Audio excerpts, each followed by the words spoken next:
सभी लोग दोनों हाथ जोड़ेंगे।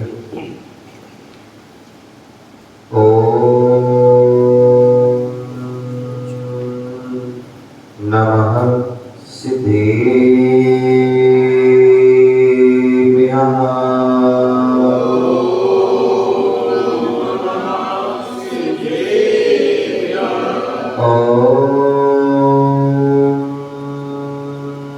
नमः सिद्धेभ्यः।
बोले अनंतानंद सिद्ध परमेष्टि भगवान की जय हो। बोले आदि प्रभु आदि ब्रह्मा आदिनाथ भगवान की जय हो। बोले चंदा प्रभु भगवान की जय हो। बोले शांतिनाथ भगवान की जय हो। बोले चिंतामणि पारसनाथ भगवान की जय हो। शासक नायक भगवान महावीर स्वामी की जय हो। परम पूज्य आचार्य भगवान गुरुदेव विरासगति महामुलादि की जय हो। अहिंसा में विश्व धर्म की जय हो। तीर्थराज संवेद शिखर की जय हो।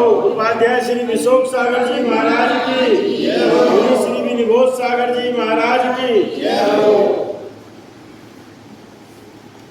कार्य आज हम सभी पुनः भारत की राजधानी दिल्ली बुद्ध विहार महावीर किनारे बैठे हुए भगवान महावीर स्वामी का समोसन लगा हुआ है और हम जो भगवान की दिव्य ध्वनि की जो आज हमें जनवाणी के रूप में प्राप्त है उसको जानने का समझने का प्रयास कर रहे हैं। यहाँ पर हम रत्नकंठ श्रावकाचार ग्रंथ को पढ़ रहे हैं, जान रहे हैं, समझ रहे हैं। यहाँ पर 6वां श्लोक हमने यहाँ पर जाना था जिसमें परमात्मा कैसे होते हैं। तो यहाँ बताया गया था कि जो नियम से 18 दोषों से जो रहित होते हैं वह जो है सच्चे आप सच्चे परमात्मा होते हैं। अब 18 दोषों को हमने यहाँ पर जाना था कि वह 18 दोष कौन से होते हैं। तो भूख जिसे हम क्षुधा भूख को कहते हैं। जब व्यक्ति की भूख लगती है तो भूख के लिए अनेक प्रकार के वह पाप करता है, अनेक प्रकार की वह आरंभ सारंभ करता है,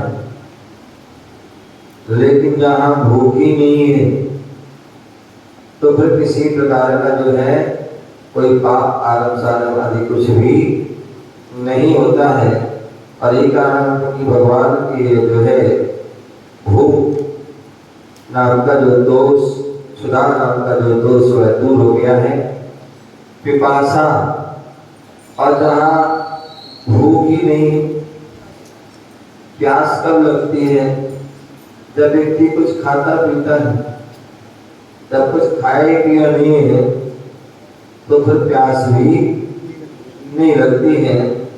तो इसलिए जो है वह प्यास, पिपासा है, वह भी जो है उनका वह रोग, वह दोष जो है दूर हो गया है। जरा और वृद्धापन, वृद्ध अवस्था जो उनको प्राप्त नहीं होती है। कहते हैं जब केवल ज्ञान हो जाता है, केवल ज्ञान हो जाता है तो जो जैसी अवस्था वैसी ही वो रहती है, फिर वह वृद्ध अवस्था आदि नहीं आती है, किसी प्रकार का रोग आदि अवस्था वह नहीं होती है। वात, पित्त, कफ के विकार से होने वाले रोगों को जो है क्या कहते हैं? व्याधि। क्या कहते हैं? व्याधि, आदि व्याधि। तो जो व्याधि है, जो कहाँ पर जो क्या हो गया भैया? वात की बाधा हो गई, वात वायु है, और किसी को पित्त की बाधा होगी, व्यक्ति उपवास आदि करता है और उसके पित्त बढ़ जाता है, उल्टी आदि हो जाती है। तो और एक कफ, जब जुकाम आदि होता है तो क्या होता है? हमारे जो है कफ निकलता है। तो वह जो है ये जो शरीर का जो है विकार होता है। और जब ये बात हो, चाहे पित्त हो और चाहे कफ हो, एक में से कोई भी बिगड़ जाते हैं तो एक रोग का रूप धारण कर लेते हैं। और रोग ही क्या? महारोग को वह धारण कर लेते हैं। इसलिए कहते हैं जो वात, पित्त, कफ, इनको जो है हमें कंट्रोल में रखना चाहिए, अन्यथा इनसे ही सारी बीमारियां होती हैं। कर्मों की अधीनता से जो है चारों गतियों में उत्पन्न होना। जैसे ही हम जो कर्म करते हैं जिस प्रकार से, वैसे ही हमारा जन्म होता है। तत्वासुर आदि ग्रंथों में हमने पढ़ा है कि वहां पर जो है बताया कि जो है नरक में व्यक्ति कैसे जन्म होता है। तो जहाँ बहु आरंभ बहुत परिग्रह रहता है उसे नरक आयु का आश्रय होता है।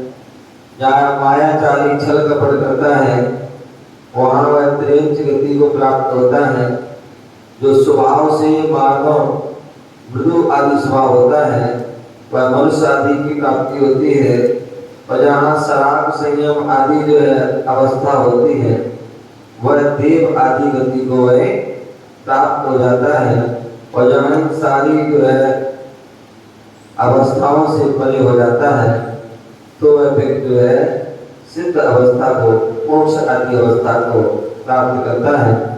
तो यहाँ उन्हें जो चारों गति हमें प्राप्त होती है वो कर्मों के अधीन से होती है। किसी को नरक गति कर्म का हो रहे हैं, किसी को त्रेंच गति कर्म का हो रहे हैं, किसी को देव गति कर्म का हो रहे हैं, किसी को नरक गति। हम सभी का जन्म हुआ है तो हमारी मनुष्य गति नाम कर्म का उदय चलो। तो ऐसे चारों गतियों में जो है कर्मों की अधीनता से ही जन्म होना, एक जन्म उत्पन्न होना जन्म कहलाता है। आतंक जो है क्या है? मृत्यु, आयु का जो है क्षीण हो जाना, वह क्या है? मृत्यु है, या अंत आ जाना कहते ना, या इनका अंत आ गया। तो ऐसे अंत आने को ही जो है वो कहते हैं मृत्यु कहते हैं। यह लोक परलोक अत्राण अगुप्ति मरण वेदना और आकस्मिक, ये 7 प्रकार के भय होते हैं। कितने होते हैं? कौन कौन से? यह लोक भय,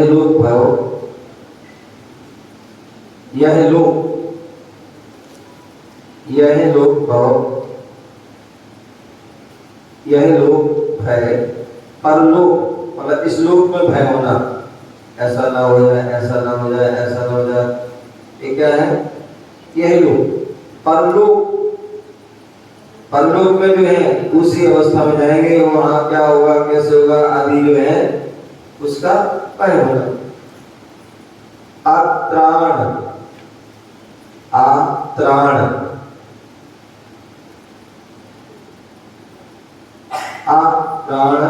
भय, अगुप्ति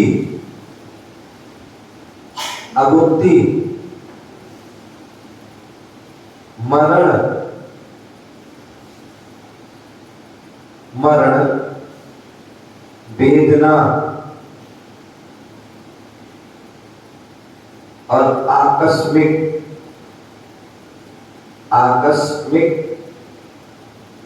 ये जो है 6 प्रकार के जो है भय, 7 प्रकार के भय होते हैं। परमात्मा अनंत भगवान 7 प्रकार के जो भय से रहित होते हैं। संसारी जीव हैं, यह जो है किसी न किसी प्रकार का जो है भय रहता है और उस पर भयभीत रहते हैं, हर समय डरे सहमे हुए रहते हैं, ये ना हो जाए, ये ना हो जाए, ये ना हो जाए आदि जो है कोई ना कोई भय से भयभीत। जाति कुल आदि के गर्व को इसमें अथवा अहंकार मद कहते हैं। मैंने बताया था क्या जो 8 प्रकार के जो है अहंकार के कारण है, आगे उसकी कथा भी आएगी। जाति कुल ज्ञान पूजा बल रिद्धि तप आदि, ये जो है 8 प्रकार के। इष्ट वस्तुओं में प्रीति परिणाम होना राग है। क्या है? जो इष्ट वस्तु जो हमें अच्छी लगती है, चाहे वो चेतन हो चाहे वो अचेतन हो, ऐसी वस्तुओं में क्या होना? प्रीति रूप परिणाम होना, ये जो है राग है। और अनिष्ट वस्तुओं में अप्रीति परिणाम होना, ये द्वेष। जो हमें अच्छी लगती है, जो वस्तु हमें अच्छी लगती है, चाहे वो चेतन हो चाहे वो अचेतन हो, ऐसे अनिष्ट जो है वस्तुओं में अप्रीति होना, ये द्वेष कहलाता है। शारीरिक पर वस्तुओं में अहम बुद्धि करना, मोह है, ये मेरी है। क्या? जो शरीर आदि, शरीर है, घर है, मकान है आदि, जो है परिवार है, धन दौलत आदि है, इन शरीर आदि पर वस्तुओं में अहम बुद्धि करना, ये मेरा है, ऐसा जो क्या है? मोह कहलाता है। और इष्ट वस्तु का वियोग होने पर और इसकी प्राप्ति के लिए तथा अनिष्ट वस्तु के संयोग होने पर उसे दूर करने में जो परिणामों विकलता होती है, क्या होती है? इष्ट वस्तु के जो वियोग होने पर, इष्ट वस्तु के वियोग होने पर उसकी प्राप्ति के लिए, कोई वस्तु का वियोग हो जाता है, आप सोचते कब कैसे प्राप्त हो, किस प्रकार से हो, किस कारण से हो, तो उसके लिए व्यक्ति के मन में जाते उथल पुथल चलती रहती है। तो इष्ट वस्तु के वियोग होने पर उसकी प्राप्ति के लिए तथा अनिष्ट वस्तु का संयोग होने पर, जो आप नहीं चाहते थे वो आपके सामने उपस्थित हो जाए, वो प्राप्त हो जाए, तो आप क्या सोचते हैं? अब इससे कैसे छूटा है, छुटकारा कैसे मिले, ऐसे से पिंड छूटे तो ऐसा जो है उसे क्या करते हैं, अनिष्ट वस्तु के संयोग होने पर उसे दूर करने के लिए परिणामों में जो विकलता होती है, परिणामों में जो विकलता होती है उसे चिंता कहते हैं, उसे चिंता कहते हैं। इष्ट वस्तु के वियोग होने पर उसकी प्राप्ति के लिए तथा अनिष्ट वस्तु का संयोग होने पर उसे दूर करने के परिणामों में जो विकलता होती है उसे चिंता कहते हैं। व्यक्ति दिन रात जो है क्या चिंता में ही लगा हुआ है, या तो इष्ट वस्तु की प्राप्ति के लिए या अनिष्ट की, उस पर चिंता कर रहा है। और उस चिंता के कारण ही व्यक्ति जो है चिंता तक पहुंच जाता है, चिंता के कारण ही चिता तक पहुंच जाता है। और चिंता और चिता केवल इसमें एक बिंदी का अक्षर है, काम दोनों के सेम है। चिंता भी व्यक्ति को जला देती है, कितना भी व्यक्ति बलवान व्यक्ति क्यों ना हो, कोई भी चिंता से लग जाती है तो वह सूख करके वह काटा होता है। कितने सारे लोगों को जो डिप्रेशन की बीमारी हो जाती है, कोई व्यक्ति कोमा में चला जाता है, क्या क्या चीज हो जाती है, इसका चिंता की। तो चिंता जो है क्या होती, चिंता जो और चिता दोनों सेम है, दोनों की नाम सेम है। चिंता जो है वह सजीव को जलाती है, चिंता जो है सजीव मतलब जिंदा को जलाती है, और चिता जो है वह मुर्दा को जलाती है। तो इसलिए बोले चिंता से भी बचना चाहिए और चिता से भी। और उसके लिए हमें क्या करना है, तो चिंतन करना है। क्या करना है, बोले चिंतन करना है। और चिंतन करने से जो हमें क्या होती है, इष्ट की प्राप्ति होती है, सर्व सिद्धि की जो है चिंतन से प्राप्ति होती है।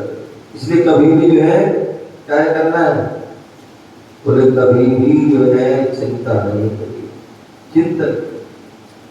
संत जन, साधु जन, ज्ञानी जन, महापुरुष वह चिंतन करते, चिंता नहीं।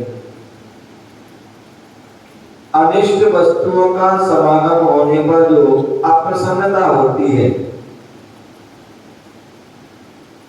अनिष्ट वस्तु का समागम होने पर जो अप्रसन्नता होती है उसे अर्थी कहते हैं। अनिष्ट वस्तुओं के समागम होने पर क्या होता है, अप्रसन्नता उसे होती है, उसे अर्थी कहते हैं। अर्थी, अर्थी एक रति होता है और एक अर्थी, एक उसमें प्रीति हो रही है, एक अप्रीति हो रही है। निद्रा, निद्रा आना ये भी दोष है। निद्रा पर निद्रा आती है, क्या होती है, निद्रा पर निद्रा आती है, और उसकी जो है आचरण में जो है निद्रा निद्रा निद्रा प्रचला प्रचला प्रचला स्थान वृद्धि, ऐसे उसकी जो भीतर एक निद्रा सामान थकावट को दूर करना, शांति लेना, वह निद्रा। और एक निद्रा निद्रा व्यक्ति जो उसको जगा दो फिर भी वह जो है क्या थोड़ा बहुत। और प्रचला जो है वह मालूम पड़ा जो है सो रहा है, और सोते सोते जो है क्या कर देता है, कहीं जो है यहाँ वहाँ चला जाता है, कहीं नीचे गिर जाता है, कहीं सुसु आदि कर देता है, कहीं बड़ा से बड़ा जो है कोई काम कर देता है, कहीं जो है सोते सोते लार आदि बहती है। ऐसे जो इन सबके जो है क्या है, अलग अलग जो है उनके भेद है। ऐसे वह निद्रा, लेकिन अनंत भगवान आदि है, वही निद्रा ये भी जो है दोष है। उन्होंने उस निद्रा को जीत दिया है। एक व्यक्ति को जो है बीमारी हो जाती है, निद्रा ही नहीं आता, जी क्या एक को बीमारी हो जाती है, नींद ही नहीं आती। कितने सारे से बना पूरे दिन ऐसे निकल, रात निकल जाती, नींद नहीं आती। और प्रयास ध्यान रखना, एक नींद नहीं आ रही है तो इसका ये नहीं है देखा जी कि दोष से जो है परे हो गए, दोष आपका दूर हो गया। अभी तो ये तो नींद नहीं आ रही है तो ये आपका क्या रोग हो गया, क्योंकि उनको वो नींद नहीं आ रही तो उनका वो दर्शना वर्णी कर्म का जो क्षय होगा, इसलिए नींद नहीं आ रही है। अभी तुम्हारा दर्शना वर्णी कर्म का क्या नहीं हुआ, क्षय नहीं हुआ, इसलिए नींद नहीं आना वो भी दोष है, और नींद अधिक आना भी दोष है। तो ऐसी निद्रा, नशा जो होता है उसको मद कहते हैं। क्या कहते हैं? मद। एक मद शराब को भी कहते हैं, एक भैया इसका मद है, कोई शराब लगाने से, कोई बीड़ी सिगरेट आदि का, किसी अन्य आदि जो नशा कहते हैं। भोजन का भी नशा होता है, किसी को चाय कॉफी आदि का भी नशा होता है? तो एक जो है वहां किसी प्रकार का वो भी नशा मद आदि नहीं। स्वेद पसीना, बोले भगवान को पसीना नहीं आता, क्या लेता है? पसीना। ये भी जो है क्योंकि वह कर्म जो है वह नष्ट हो गया। यहाँ व्यक्ति को आप यदि पसीना नहीं आए तो भी बीमारी, और ज्यादा आए तो भी बीमारी, क्योंकि अभी हम कर्म से। तो ऐसे खेत जब कभी जो है विशेष थकावट हो जाती है तो व्यक्ति खेत हो जाता है, क्या होता है? तो खेत हो जाता है। तो ऐसे वह जो है खेद भी जो है वह दोष नहीं होता है। इस प्रकार से जो है वह भगवान 18 जो है दोषों से जो है रहित होते हैं। यहाँ सबसे पहला जो है क्षुधा नाम का जो है परिचय बताया था।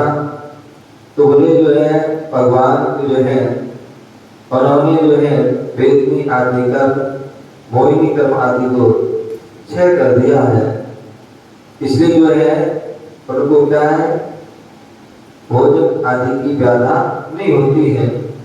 अन्यथा बहुत से लोग होते हैं कबला आहार भगवान करते हैं, तो वह कबला आहार नहीं करते हैं। कहते हैं आगम में 6 प्रकार के जो है आहार बताए गए।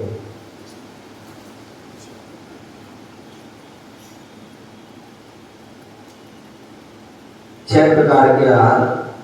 एक नो कर्माहार, अनंत भगवान का जो होता है नो कर्माहार। नो कर्माहार यहाँ पर 6 शरीर, तो 6 पर्याप्ति और 3 शरीर। यहाँ पर 6 पर्याप्ति और 3 शरीर होते हैं, वो नो कर्माहार है। 6 पर्याप्ति और 3 शरीर। एक जो है नो कर्माहार है। कर्माहार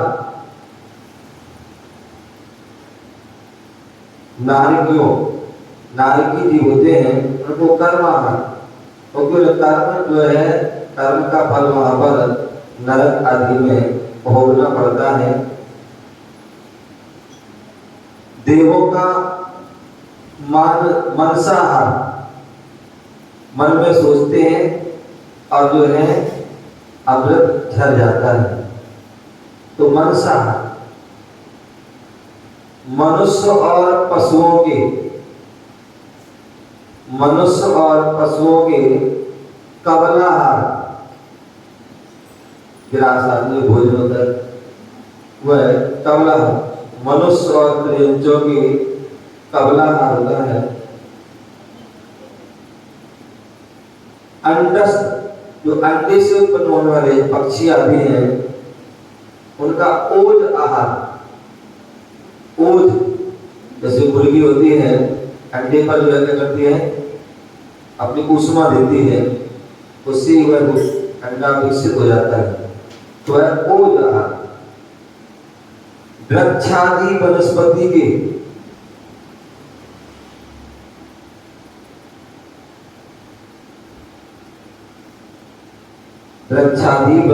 के जो है लेपाहार, पानी ले देते हैं, मिट्टी ले देते हैं आदि। तो इस प्रकार से वह 6 प्रकार के जो है आहार हो जाते हैं। कुर्बान का क्या होता है गुरुदेव? कुर्बान का क्या आहार होता है? कुर्बान का नो कर्माहार। चलिए इस प्रकार से जो है यहाँ पर हमने जाना। आगे यहाँ पर 7वां श्लोक के माध्यम से हितोपदेशी, अभी भीतर आगे बताया था, अब हितोपदेशी जो उनका क्या स्वरूप है तो उसके लिए बता रहे हैं। 7वां निकाल लीजिए, पेज नंबर 25। परमेष्टि परम ज्योतिर्,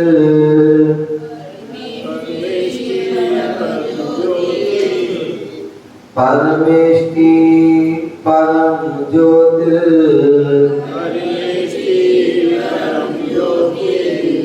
परम जी आपकी किताब कहाँ है? एक आपकी किताब दी है, कहाँ है? एक किताब दो।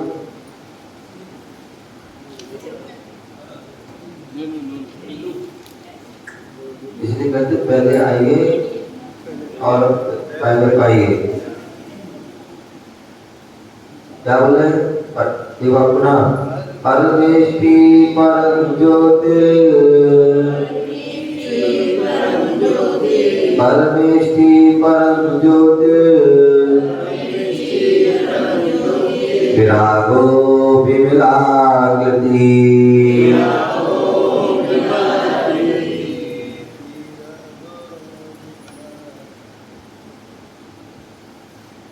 परमेष्टि परम ज्योतिर्।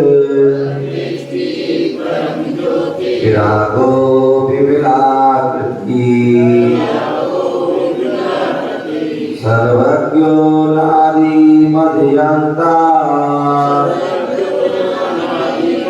सर्वज्ञो नादि मध्यन्ता। सर्वा शास्त्रो परायते, सर्वा शास्त्रो परायते।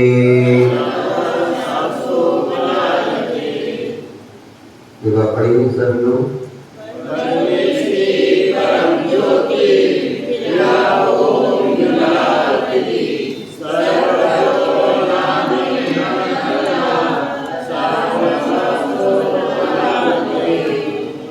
परमेष्टि परम ज्योति, वह आत्म परम पद में स्थित। परमेष्टि कौन है? जो परम पद में स्थित। परम ज्योति जो केवल ज्ञान ज्योति से विभूषित है, परमेष्टि जो परम पद में स्थित है, परम ज्योति जो केवल ज्ञान रूपी ज्योति से विभूषित है, विरागो विविलाकृति, विरागो जो विराग से सहित है ऐसे वो है वितरागी, विमला विनर्गता कला, जिनके जो घातिया कर्म आदि मल से जो रहित हैं, कृताकृति कृति जो कृत हो चुके हैं, क्या हो चुके हैं? कृत हो चुके हैं। जो कुछ भी उनको करना था वो सब कुछ जो है कर चुके हैं, अब कुछ भी करना बाकी नहीं रहा, इसलिए वो कृति हो गए। सर्वज्ञो नादि पर्यंता, और विश्व के समस्त पदार्थों का जो ज्ञाता है, आदि मध्य और जो अंत से रहित है, क्या है? जो आदि मध्य और अंत से जो रहित हैं, ऐसे जो है वह क्या होते हैं? हितोपदेशी होते हैं। सबका सार्वा शास्त्रोपरायते, जो समस्त जीवों का हितैषी हितोपदेशी कहलाता है, जो सभी जीवों का हित चाहता है, हितैषी है, वह क्या है? हितोपदेशी। भैया ये तो फलाने व्यक्ति के बड़े हितैषी है, बड़ा ध्यान रखते कहते ना। तो ऐसी भगवान जो है सभी की क्या है? सभी जीवों के हितैषी, सबका भला चाहते हैं, सबका हित चाहते हैं। अभी ध्यान के बारे में सुन रहे थे, और ध्यान में जो है आज्ञा विपाक अपाय आदि का जो चिंतन कि वो क्या है? सभी जीव जो दुखी है किन कारणों से है, और ये दुख कैसे दूर हो, ऐसा चिंतन करें। तो उसी प्रकार यहाँ पर जो है जो हमारे परमात्मा है वो सबके हितैषी है, इसलिए उनको हितोपदेशी कहा। परमेष्टि जो परम पद में स्थित है, परम ज्योति केवल ज्ञान सहित है, विरागी वितरागी है, विमला जो मल से रहित है, इसलिए विमल अथवा निर्मल है, सर्वज्ञ जो सर्व के ज्ञाता है, इसलिए उनको सर्वज्ञ ज्ञाता कहा जाता है। कृति जो कृत हो चुके हैं, आदि जो प्रारंभ, मध्य मान बीज, अंत समाप्ति, सार्वा सर्वहितकारी, शास्ता हितोपदेशी, उपलालिते कहा जाता है। क्या है?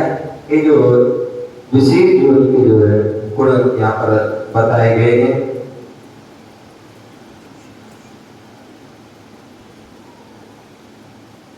परमेष्टि, परमेष्टि जो कल भी बताया था शाम को, सतेंद्रों से बंधनी है। सतेंद्र मतलब 100 इंद्र, 100 इंद्रों से जो है बंधनी है, जो परम पद को प्राप्त है, परम पद में स्थित है, ऐसे जो है वीतरागी महापुरुष परमेष्टि कहलाते हैं। और वह परमेष्टि 5 होते हैं: अनंत, सिद्ध, आचार्य, उपाध्याय और साधु।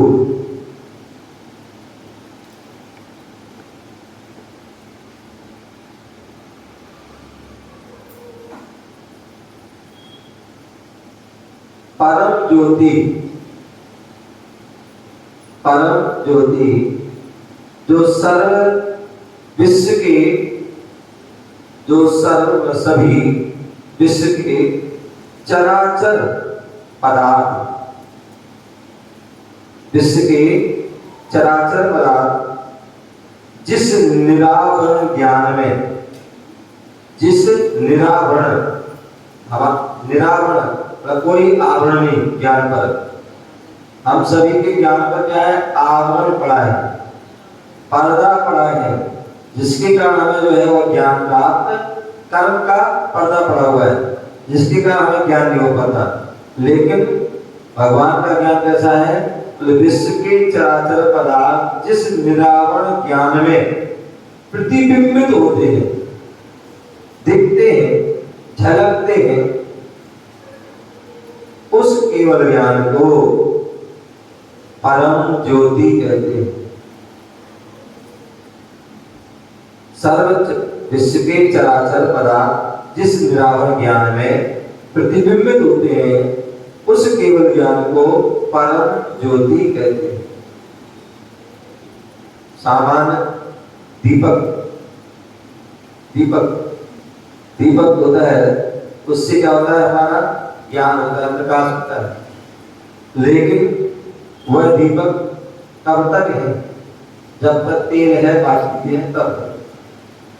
हवा आई, झोंकाया और बुझ जाएगा। लेकिन जो केवल ज्ञान रूपी ज्योति एक बार प्राप्त हो गई, फिर ना उसे तेल की आवश्यकता है, ना बाती की आवश्यकता है, ना ही जो है आंधी तूफान कुछ भी उसका कोई बिगाड़ने वाली नहीं है। तो ऐसी वह केवल ज्ञान रूपी ज्योति जो है, उसमें क्या होते हैं? सभी विश्व के पदार्थ उसमें क्या होते हैं? प्रतिबिंबित होते हैं, झलकते हैं, इसलिए वह परम ज्योति। विराग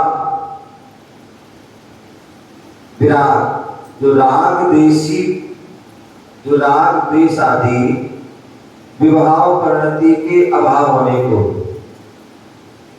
राग देश आदि विभाव परिणति के अभाव होने को विराग करते हैं। राग देश आदि विभाव परिणति के अभाव होने को विराग करते हैं।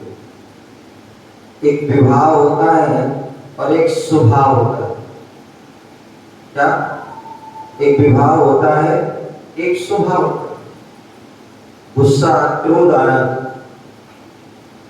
आना, ये क्या है? स्वभाव है।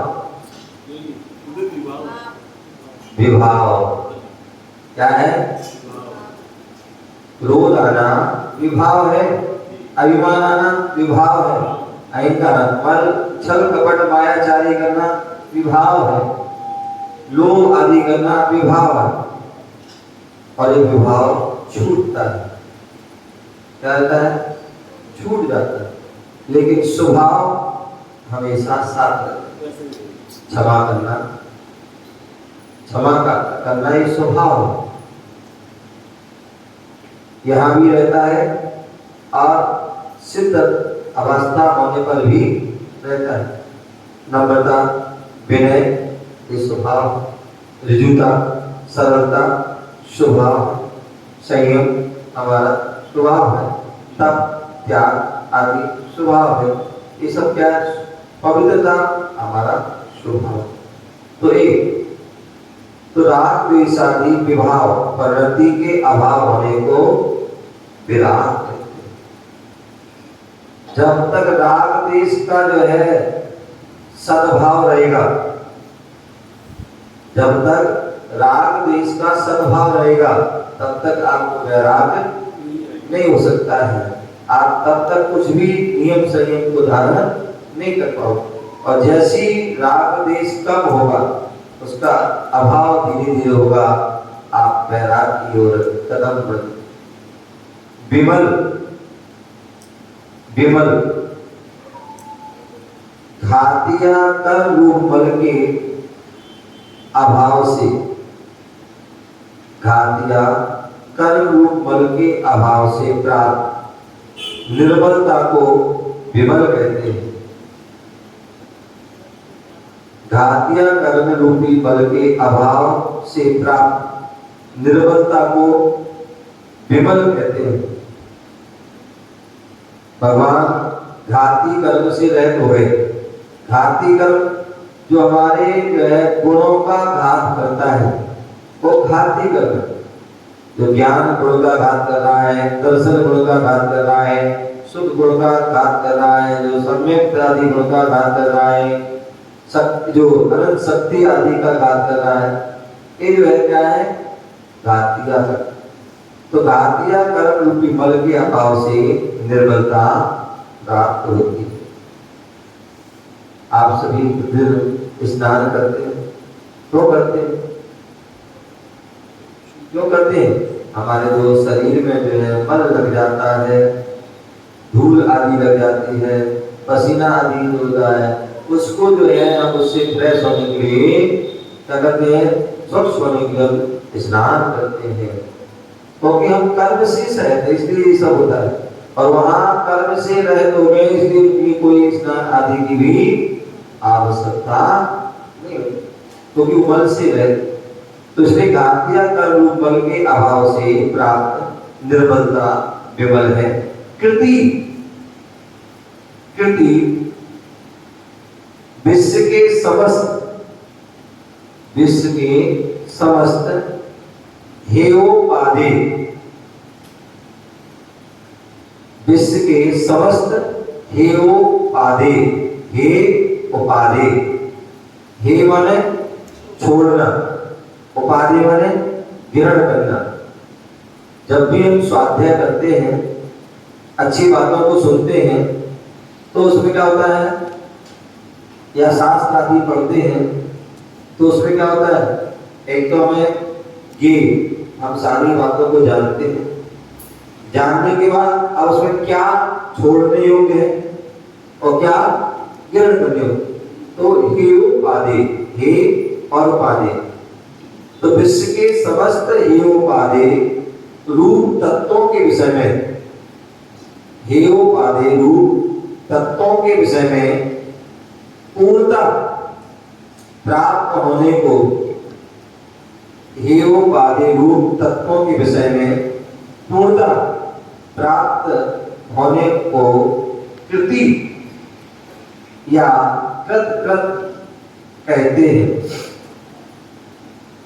हेयोपाधि रूप तत्वों के विषय में पूर्णता प्राप्त होने को कृति या कृत कहते हैं। आदि, आदि उत्पत्ति या शुभारंभ को आदि कहते हैं। उत्पत्ति या शुभारंभ को आदि, या इनका आदि क्या है? तो इनके यहाँ से उत्पत्ति हुई इसलिए इनका आदि। या इन्होंने एक काम कोई भी प्रारंभ करते हैं तो वो उसको कहते हैं शुभारंभ या आरंभ।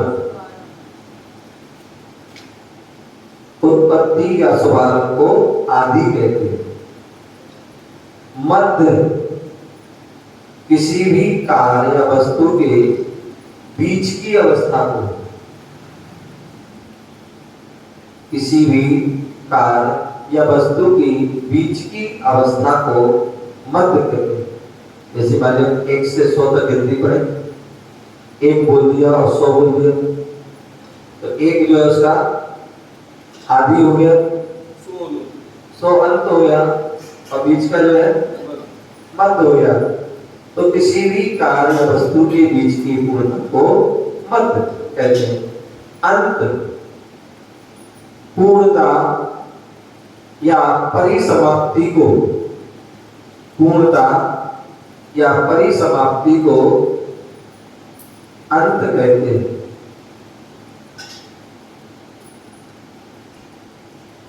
सारवा, सारवा, सारवा,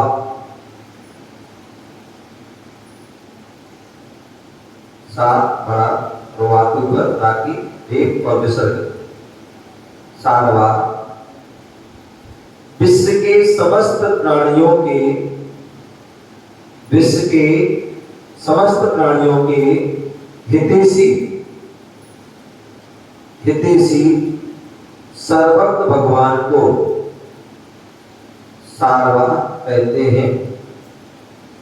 विश्व के समस्त प्राणियों के हितैषी सर्वज्ञ भगवान को सार्व कहते हैं। विश्व के समस्त प्राणियों के हितैषी सर्वगत भगवान को सार्वा कहते हैं। शास्ता, शास्ता,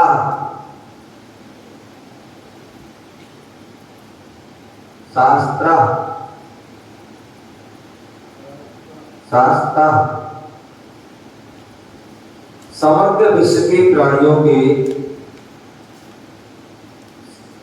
समस्त विश्व के प्राणियों के लिए हितोपदेश करने वाले,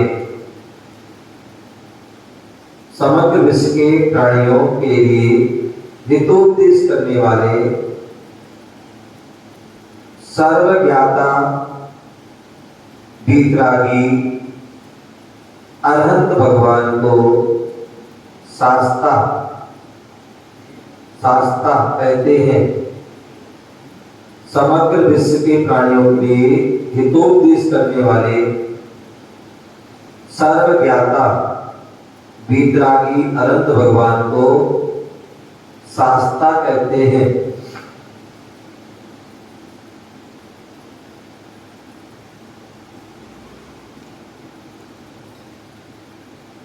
अगला 8वां श्लोक। अनात्मार्थं विना रागै,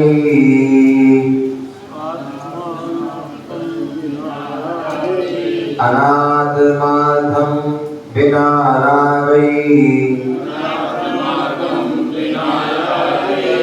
शास्ता शास्ति सतो हितम्,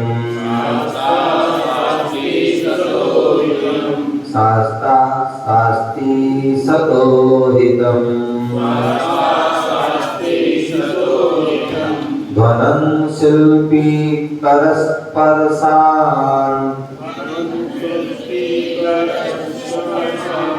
ध्वनं शिल्पी करस्पर्शान्, मूर्जा किं पेक्षते, मूर्जा मूर्जा किं पेक्षते। पढ़ेंगे एक साथ।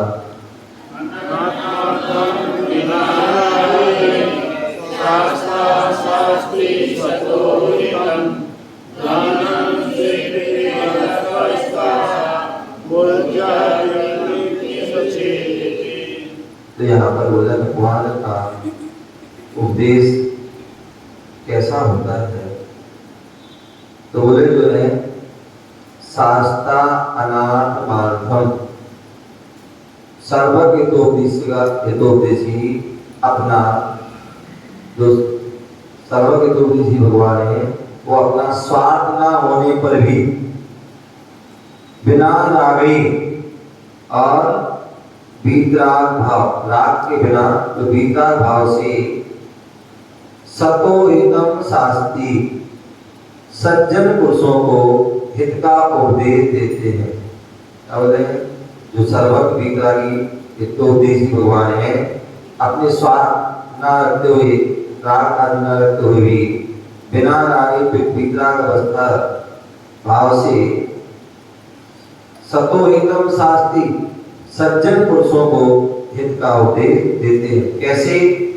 शिल्पी करस्पर्शान ध्वनि, जैसे शिल्पी के कर स्पर्श से ध्वनि करता हुआ मूर्जा किम पीछे, जब ढोलक बजाने वाला होता है, क्या करता है? ढोलक को जब बजाता है तो कर से, हाथ से स्पर्श करता है ढोलक पर, तो क्या होता है? मृदंग से जो है, ढोलक से जो है क्या होती है? आवाज, स्वतः ही आवाज निकलती है। अब जो आवाज निकलती है उसमें जो है ढोलक का किसी प्रकार का उसमें कोई स्वाद नहीं होता है। मान लीजिए जो है एक पंडित है, विद्वान है, वो आपको उपदेश देगा तो उसको सिर्फ स्वार्थ, क्या है? स्वार्थ है। क्या है स्वार्थ?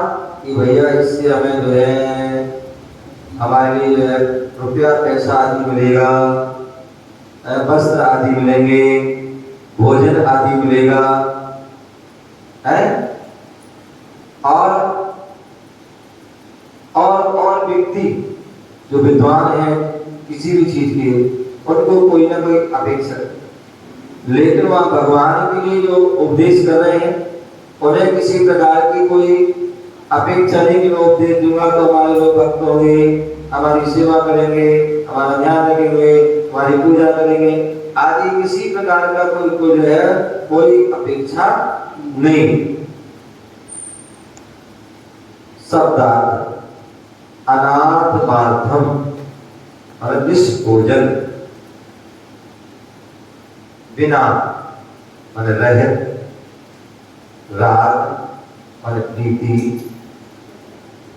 शास्ता हितोपदेशक, शास्त्री उपदेश, सतः माने भव्य, हितम माने हित का, ध्वनन माने आवाज, शिल्पी माने बजाने वाला, कर माने हाथ, स्पर्श माने संसर्ग, मुर्जा, मृदंग, किम क्या, अपेक्षित चाहता है अथवा कुछ भी। कला विशेषा, कलाकार के कर की था मृदंग पर पड़ते ही, जो कलाकार होते हैं आप देखिए, जब भी आप कोई पूजा आदि करते हैं तो क्या करते हैं, कलाकार को बुलाते हैं। कोई पियानो बजाने वाला है कलाकार है, कोई ढोलक बजाने वाला है, कोई जो है क्या पैड बजाता है, कोई कितने सारे जो है वाद्य यंत्र होते हैं और उनको जो है बजाना भी एक कला है, हर कोई नहीं बजा सकता। ढप ढप करने लगे तो वो नहीं, कौन सी ध्वनि कहाँ बजाना है, किस ताल बजाना, किस लय बजाना, किस स्वर बजाना, ये सारी जो है चीज जो है एक कला होती है। तो इसलिए आप बोल रहे हैं कलाकार के कर की था, ढोलक बजाने की अलग कला होती है, तबला बजाने की जो है अलग होती है, और भी इतने सब वाद्य सबकी अलग अलग कला है। तो कलाकार के कर की था मृदंग पर पड़ते ही मधुर ध्वनि से आकाश गुंजायमान हो जाता है।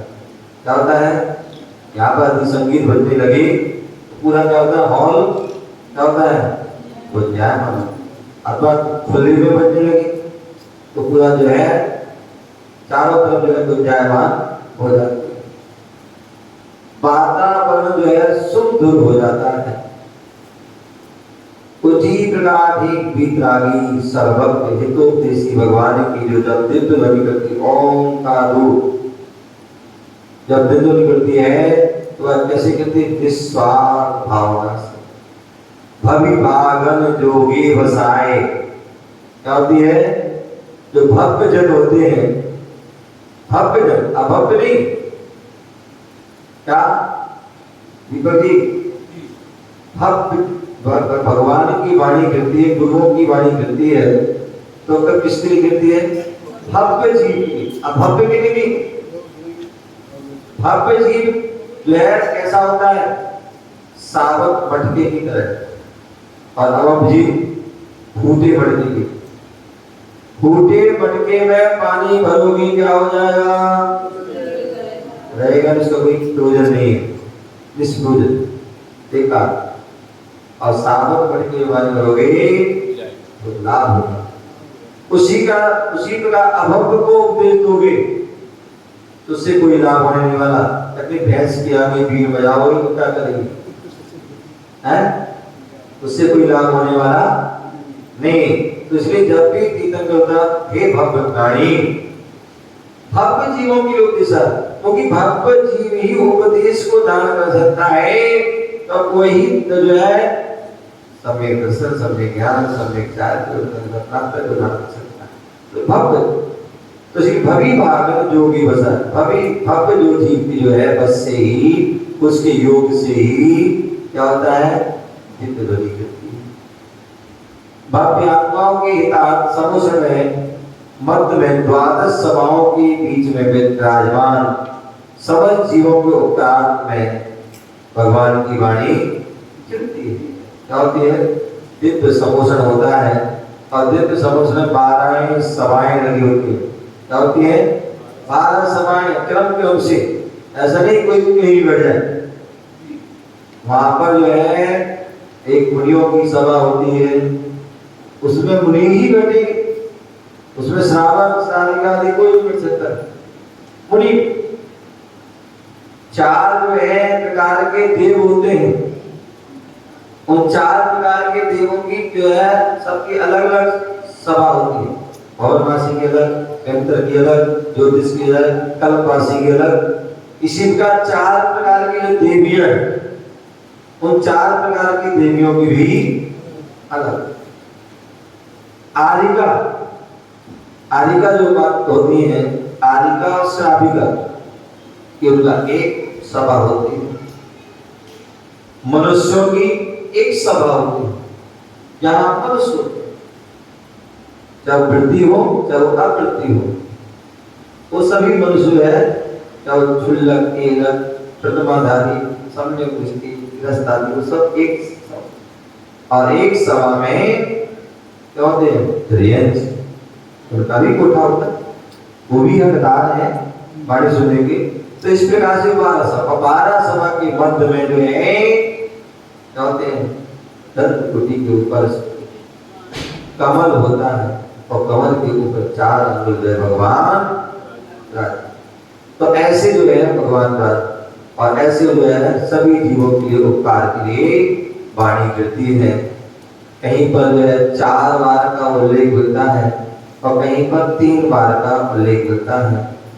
एक बार जो दिव्य ध्वनि करती है वो उत्कृष्ट 6 घड़ी, कितनी? 6 घड़ी, और एक घड़ी जो है 24 घड़ी। ऐसे 4, इसलिए जो 4 टाइम जो है प्रातः काल, मध्य काल, सायकाल और अर्धरात्रि, ऐसे वह 4 टाइम जो है दिव्य ध्वनि। और इसलिए कहते हैं ये 4 जो है संधि काल, प्रातः काल, मध्याह्न काल, पूर्व रात्रि, अपर रात्रि, ये 4 संधि काल है। और साधु जन, ज्ञानी जन विशेष इसमें जो है साधना करते, तपस्या करते। कहते हैं संधि काल में शास्त्र नहीं पढ़ना चाहिए, स्वाध्याय नहीं करना चाहिए, उस समय में चिंतन करना चाहिए, मनन करना चाहिए, ध्यान करना चाहिए। तो ये अधम लोग स्वार्थ सिद्धि की भावना से कार्य करते हैं। क्या बोले? जो अधम आदि लोग होते हैं वो स्वार्थ की भावना से कार्य करते हैं, लेकिन जो तीर्थंकर भगवान महापुरुष हैं वो निस्वार्थ भावना, पर पहले पढ़ चुके मेरी भावना, मेरी भावना पढ़ा था, गुरुओं का लक्षण बताया था। क्या था? स्वार्थ त्यागी की कठिन तपस्या, जब विराट जो है निस्वार्थ भावना करते हैं तो फिर देखो भगवान, तो ऐसे वह स्वार्थ भावना से रहित होकर परम तीर्थंकर परम देव उत्तमोत्तम पुरुष हैं। कैसे हैं? उत्तम पुरुष, इसलिए बोलते ना 4 उत्तम में एक अनंत भगवान भी उत्तम है, सिद्ध भगवान भी उत्तम है, साधु परमेष्ठी भी उत्तम है, और धर्म भी उत्तम है। इसके अलावा कोई उत्तम नहीं है। तो इसलिए बोले तीर्थंकर परम देव उत्तमोत्तम, उत्तम में भी उत्तम जो है पुरुष है। अतः उनकी दिव्य ध्वनि कैसी होती है? निस्वार्थ भावना से होती है। भागी भाग जो रसाए भव्य जीवों के हित के लिए होती है। 12 सभा बैठते हैं और तीर्थंकर परम ऐसी वह दिव्य ध्वनि जो है भव्य जीवों के कल्याण के लिए करती है। ऐसा हमें उसको जानना चाहिए और इसकी विस्तार से इसका वर्णन कर जानेंगे। आपका सब हो गया। जय गुरु महावीर भगवान की।